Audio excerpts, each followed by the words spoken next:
পাঁচটা শর্ত সাপেক্ষে আমাদের তওবা কবুল করবে কে? আল্লাহ।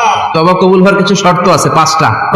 এক নম্বরে হচ্ছে আল ইকরা, আপনাকে ঘোষণা দিতে হবে যে আপনি পৃথিবীর সবচেয়ে বড় পাপী। এক নম্বর শর্ত, আপনি বলেন যে আল্লাহ আমার চেয়ে বড় পাপী নাই, আকাশের নিচে জমিনের উপরে আমি সবচেয়ে বড় পাপী, এমন কোন পাপ নাই যেটা আমি করি নাই, ঠিক কিনা? এক নম্বরে পাপের ঘোষণা দেন। দুই নম্বরে আন্নাদাম, আপনাকে অনুতপ্ত হতে হবে, চোখের পানি ছাড়তে হবে, আল্লাহ আমি লজ্জিত, আল্লাহ আমি নাদান, আমি পিশাচ, আমারে মাফ করে দাও। তার মানে স্বীকার গেলেন কি অন্যায় করেছেন। দুই নম্বরে আপনি অনুতপ্ত হলেন। তিন নম্বরে স্টপ, যেই পাপ করতেছিলেন ওইটা থামান। আপনি সুদ খাইছেন, অনুশোচনা আসলো, মাফও চাইতেছেন আবার সুদও খাইতেছেন, হবে? আপনি ঘুষ খেয়েছেন, তওবা শুরু করলেন, আবার ঘুষও খেয়ে যাচ্ছেন, হবে? থামেন, স্টপ।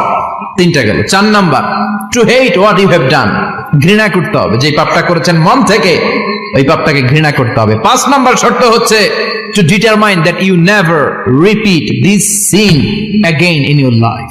আল্লাহর ওয়াদা দেন, কমিটমেন্ট দেন যে আল্লাহ আমার জীবনে পারতপক্ষে এই পাপ জীবনেও করবো না। চিৎকার করে বলেন ঠিক কিনা?